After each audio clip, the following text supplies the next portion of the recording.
Good morning, everybody. It is Mrs. Forke, and so happy to be with you today. Just as a reminder, this summer we've been talking about confidence.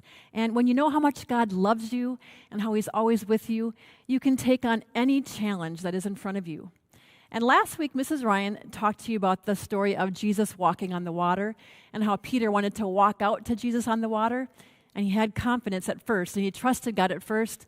But then his eyes saw the waves and the wind and the storm, and he took his eyes off Jesus, and of course he sank. But Jesus was right there with him during that challenging situation. And so sometimes it's hard to know who we can trust, but we can know that we can always trust God no matter what. And we have another true story today about three men who were facing a pretty tough situation, and they had to trust in God.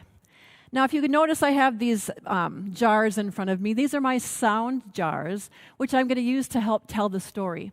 As I read the story, kids, I'll be opening one jar at a time, and you'll hear a sound that goes along with something that I just said. And so that will be kind of a fun part of our story today. All right, so let's begin. The story starts like this. A long time ago, there was a king named King Nebuchadnezzar. Let's see what a king might sound like. Do you hear that? Kind of a kingly sound, if I do say so myself. All right, this king, King Nebuchadnezzar, was a very prideful king. Let's see what pride might sound like. Kind of a sad trombone kind of sound. And that's because being prideful is not a very good thing. It means the king thought he was better than anybody else, better even than God. And so this king, King Nebuchadnezzar, made a 90-foot tall golden statue to honor himself. Pretty tall, 90 feet. If you look at a building like a hotel or a motel, it's 3 stories high. That's how tall that statue was. Or it would be about the third of a length of a football field if the field was turned up on end. Or also a third as tall as the Statue of Liberty. So this was a pretty tall statue. And what King Nebuchadnezzar did next was he called all his royal officials to come to a special gathering to worship the statue. And among these people were 3 Jewish men who had been captured they had been brought to Babylon as slaves. And their names were Shadrach, Meshach, and Abednego. The king then made this command. Anytime that music was played, everybody in the whole land had to stop what they were doing and bow down to the statue. Now, we know that the music that was playing was probably made with a lot of different instruments. So let's see what that music might have sounded like. Here's our next sound jar. Sound jar number 3.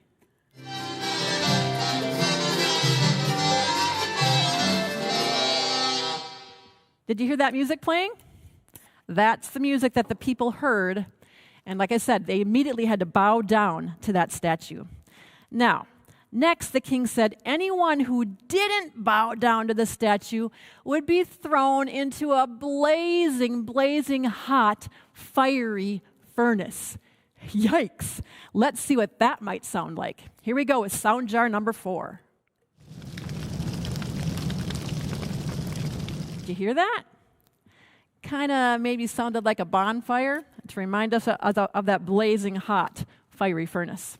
Well, Shadrach, Meshach, and Abednego, they believed in the one true God, the God that you and I believe in. And they knew they could not bow down to that statue or any other false god. So they refused. They refused to bow down to the king's statue. Let's see what saying no might sound like. Let's look at sound jar number 5 and open it up. You hear that? They said no. Right? Okay.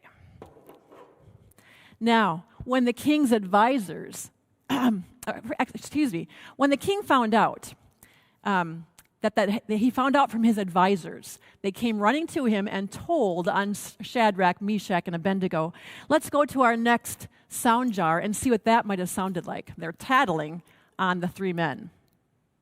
Sound jar number 6. Could you hear those murmuring voices? That's them telling the king. So, next, King Nebuchadnezzar, when he found out, he called for Shadrach, Meshach, and Abednego, and he asked them, "Why are you not worshiping my statue?" And this is what they said. It's right from the Bible in the book of Daniel. "King Nebuchadnezzar, we don't need to talk about this anymore. We might be thrown into the blazing furnace, but the God we serve is able to bring us out of it alive. He will save us from your power. But we want you to know this, Your Majesty. Even if we knew that our God wouldn't save us, we still would not serve your God. We would not worship the golden statue that you set up." Well, as you can imagine, when the king heard this, he was angry. He probably sounded like an erupting volcano. He was so angry. So let's take a look at this sound jar. Here we go.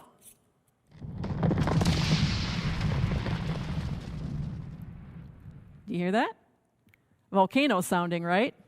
The king was definitely angry. The king was so angry that he ordered that furnace, that fiery furnace, to be built up so that it was 7 times hotter than it normally was. Pretty dangerous. Next, the king told some of his strongest soldiers to tie up Shadrach, Meshach, and Abednego, throw them into the furnace, and shut the door. Let's look at sound jar number 8. Open it up and hear it. Did you hear that door shutting? That would have been a pretty scary thing for Shadrach, Meshach, and Abednego. As a matter of fact, that fire was so hot that the soldiers that threw Shadrach, Meshach, and Abednego in were killed just from the heat that came out of the door. That's how hot it was. The next part of our story is the most amazing part, I think. And it happens after Shadrach, Meshach, and Abednego were thrown into the furnace. The door was shut. And then King Nebuchadnezzar, from a safe distance, is looking in to the furnace to see if the men had been killed. This is right from the Bible again, and this is what happened next. Then King Nebuchadnezzar leapt to his feet. He was so amazed he asked his advisors, "Didn't we throw 3 men into the furnace? Weren't 3 men put into the fire?" And they replied, "Yes, Your Majesty, we did." The king said, "Look, I see 4 men walking around the fire. They aren't tied up, and the fire hasn't even harmed them. And the 4th man looks like the son of a god." Kind of like an angel is what he's trying to say. King Nebuchadnezzar couldn't believe what happened. He asked Shadrach, Meshach, and Abednego to come out of the fire. The officials could see that the fire hadn't burned them. They didn't even smell like smoke. Let's open sound jar number 9 and see what we can hear. Are you hearing that? Kind of a sniffing sound. They're sniffing because they thought for sure they'd smell smoke, but they did not. All right. So Shadrach, Meshach, and Abednego were just fine. Just fine. This is what the king said next when he talked to them. And this is also right from the Bible. He said, "May the God of Shadrach, Meshach, and Abednego be praised. He has sent his angel and saved his servants. They trusted in him. They refused to obey my command. They were willing to give up their lives. They would rather die than serve or worship any other god than their own God. No other God could have saved his people this way." So, what a happy ending, right? Let's look at our last jar and see if we can hear a happy ending.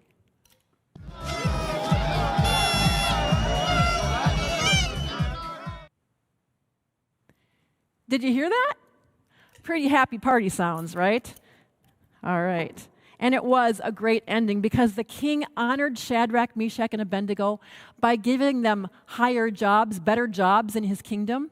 And they not only got saved from a fiery furnace, but something even more important happened because all the people there in the kingdom, everybody knew that their God, our God, was the one true God.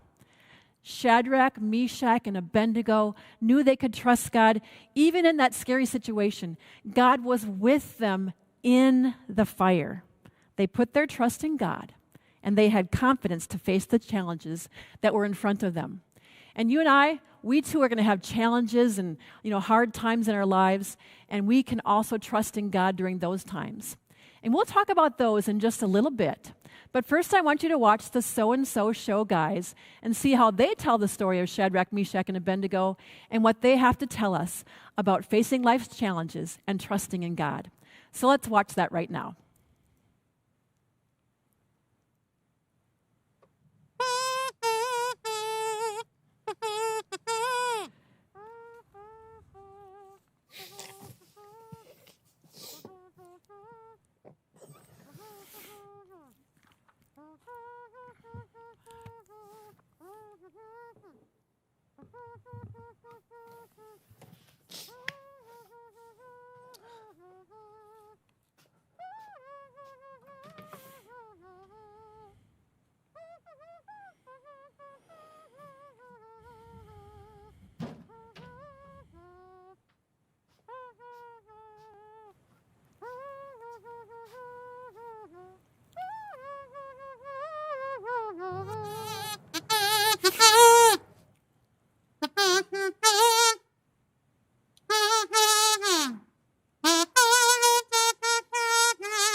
Hello, everyone. I'm Brandon. This is the So-and-So Show. Normally, my co-host John would be here, but today I guess he decided to... What is going on? Brandon, would you like some coffee? Whoa! Whoa! How is that coffee mug floating? It's crazy, right? It's definitely crazy. Ooh, Brandon. I know that you're freaked out because you can't see me, but don't be. Just keep doing the show. Like I'm here, standing beside you. Okay. Anyway. Because I am. Is there a point to all this? Isn't there always a point to what I do? Almost never. The point is, Brandon, you rely on me way too much to do this show. And I want you to feel like you have the confidence to do this show when I'm not around. That's why I'm wearing this green screen, to make myself invisible. Okay. I think that only works when you're on a green screen. Oh, no, Brandon! Whoa! The coffee mug's floating around. Better get one more sip of Java. Wow! Don't want any more. Anyway, today we're talking about confidence. Look at the cube floating. This magnificent geometrical shape is solving itself. Whoa. Whoa. It's already solved. Anyway, we're talking about confidence, and we're trying to learn... I'm super chicken.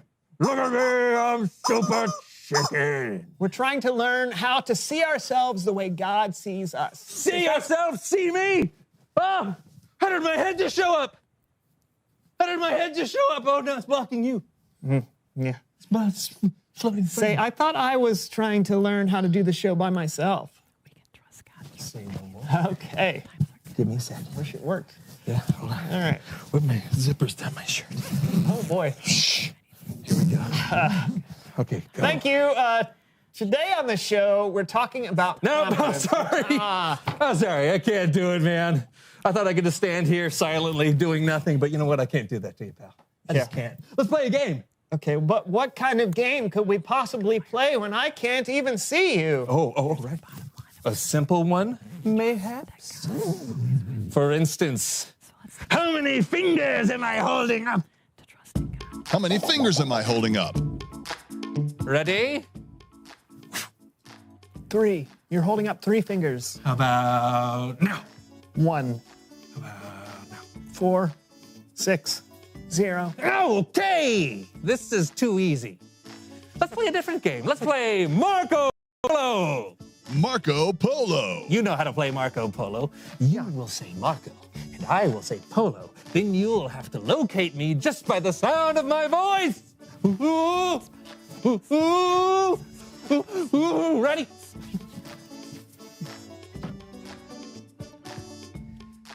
Marco, Polo. you're right there. What? By the chair. I don't understand why this is. Okay, you know what? Let's play one more game. We don't need to keep doing this. I can see you. What? I'm invisible.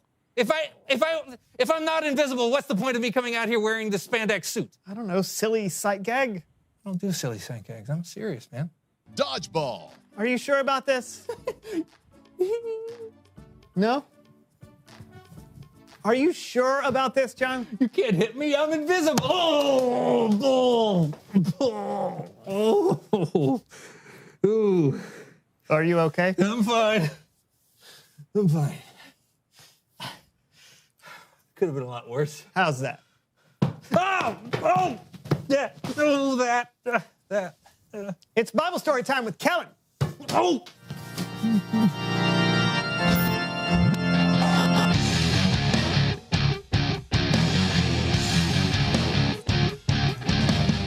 What's up, fellas? Tell him I'm invisible.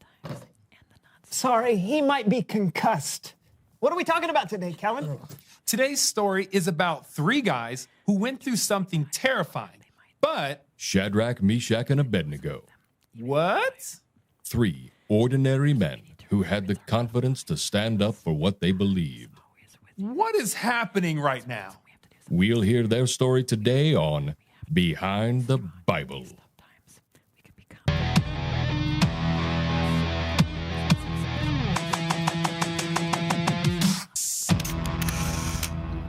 The Babylonian king, Nebuchadnezzar, ordered the construction of a golden 90-foot-tall statue.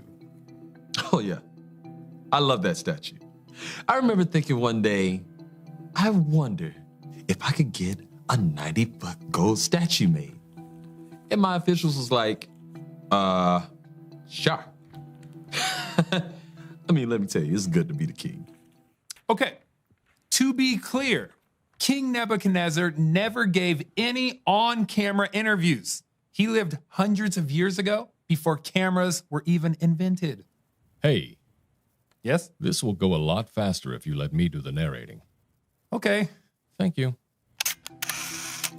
Nebuchadnezzar decreed that whenever the music was played, everyone must fall down and worship his statue.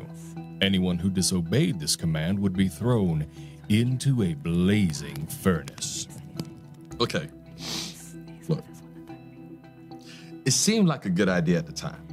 I mean, what's a little worship between the king and his subjects? But how could I have known what was going to happen next? No one could have known what would happen next. When the music played, all the people worshipped the statue, all except for 3 men, Shadrach, Meshach, and Abednego. It's true. We didn't bow down to worship the statue. Look, we serve the king, but we don't worship him or his gods. We worship the one true God. King Nebuchadnezzar was displeased. Okay, listen. No king likes to be told no. So when I heard these 3 wouldn't worship my statue, I was angry. I remember saying to them, if you don't bow down right now, you're going in the furnace. Then what God will be able to save you from my power?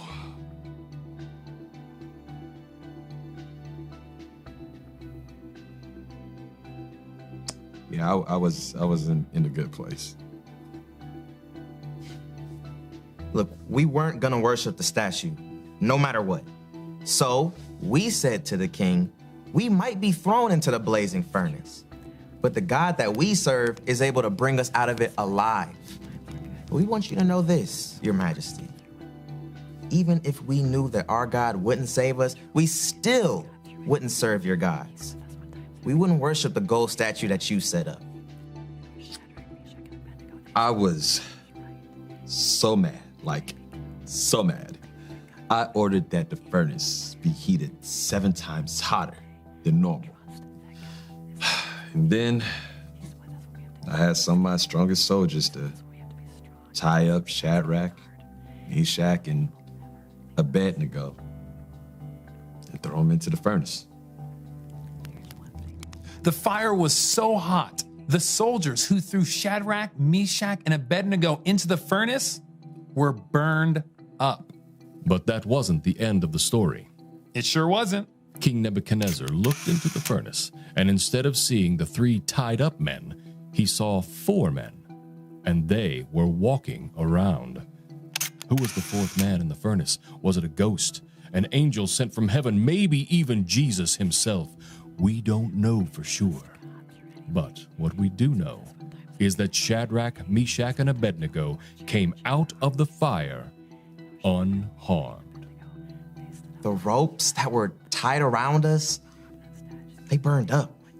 But the rest of us, our clothes, our hair, our bodies, they were perfectly fine. God was with us the whole time.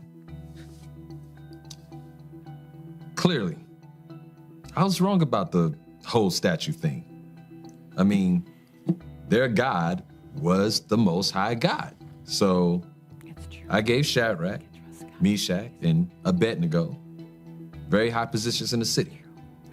And get this, I decreed that anyone who said anything bad about them would be cut into tiny little pieces and their homes would be turned into piles of trash. Right? That's good, right? That was a little much, but we appreciate the gesture. Shadrach, Meshach, and Abednego's faith was tested, but in the end, they had confidence that God would be with them, no matter what. This has been Behind the Bible. The end. Excuse me, that's my line. Oh. The end. Can I? Oh, sure. It's all yours. Thanks. What'd you think, fellas? That was great. Yeah, I loved how they said that they knew God would save them, but even if he didn't, they'd still stand for what's right. Yeah. Talk about confidence. I know, but don't miss this. God was with Shadrach, Meshach, and Abednego the whole time. And God is with us too, so we don't have to face the hard stuff alone. That's amazing. Hey, thanks, Kellen. You bet. See you next time. Bye. You see, John, when you're not around, I'm still not alone. God is always with me. Oh, yeah. Cool. Well, in that case... It's true. We can trust God through anything. He's with us in the good times, and he's with us when times are tough. I want to get my lips and my hair cut on this zipper. Okay. It's all you. Oh boy. Reveal the question. When are some times you need to trust God? Would you feel all alone? Or when you have to face something scary, like moving to a new city or trying out for a sports team? Talk about it amongst yourself. When are some times you need to trust God? And we'll see you next time on the So-and-So Show. Oh, will you be able to see me? Yes. It's true. We can trust God through anything. We know that he's with us in the good times. Marco? Porno! John? Yeah. Oh, hey, there you are. Yeah. Yeah, I couldn't find you because you're wearing the green screen suit. Okay. You okay? Yeah, tag. I don't know. Sorry, you're it. Okay. Marco. Oh, hello. Oh, you're right there.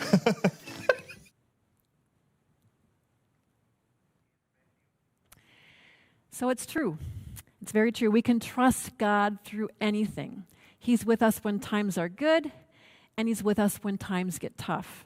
You know, Shadrach, Meshach, and Abednego, they stood up for what was right, even though they knew it might get them killed. But they knew that their God was with them, even in the fire. Even in the fire. Here's what we need to remember today. It's our bottom line. Trust that God is always with you. You know, he's with us when we have to do something scary. He's with us when we have to be strong and face something or do something that's really kind of tough for us to do. And we know that he'll never, ever leave us. And I have a list here of things that may have happened to you before, times when you needed to trust in God and just have confidence that he is with you. Here's some examples. Maybe some of you are afraid of storms or afraid of the dark. You have to know that in those times, God is with you. Maybe some of you have a hard time with getting angry and things are coming out of your mouth that are just not kind and you know you shouldn't be saying, but you just get angry very easily. God can help you with that. He's there with you. Maybe kids just aren't nice to you at school, or maybe it's hard for you to make friends even. So just know God is with you in that tough time. Maybe your parents are fighting a lot. Maybe your parents are talking about getting a divorce or have divorced. Tough times. But God is going to be with you through that. Maybe there's sickness in your family. Maybe it's you. Maybe it's a family member or a friend. God is with you during sickness. Maybe you're afraid that you're not going to make the team that you tried out for. Or maybe you didn't make it. God's with you in those kind of sad times as well. Maybe school is just hard for you. The work at school is hard, the homework. For some kids it seems so easy and it's just not fair because you have to struggle so hard and study so much longer. God's with you in that. And my last example was if you have to move to a new place. That's always hard, finding new friends. But just know that God is always with you. There's a verse from the Bible that makes me have confidence in God and trust in God. And Jesus said these words to his disciples right before he was leaving them to go back into heaven. And so he wanted to give them some assurance. And this is what he said. It's from Matthew 28, verse 20. You can be sure that I'm always with you to the very end. I think that's great. He wanted his disciples to know, you might not be able to see me anymore, but I am with you in everything you do. And he does that same thing for us. He assures us that he's with us always, no matter what. Let's pray. Can you fold your hands for me, please? Dear God, thank you so much for the amazing story of Shadrach, Meshach, and Abednego. You helped the three of them have confidence and courage to trust you no matter what. Please help us have confidence like that too. Help us to trust you and remember that you're with us through anything we might face in life. We love you, Jesus, and we pray these things in your name. Amen. And that's today's lesson. I hope that you enjoyed that and learned something about it, learned something from it. Next week, Mrs. Ryan will be with you, and she'll be doing a lesson that will help you learn that God gives us special things to help us have confidence and to face those situations that can be tough. So I hope that you will join us next week as she tells us about that. And I hope that you have a good rest of your day and a great rest of your week. We'll see you next time.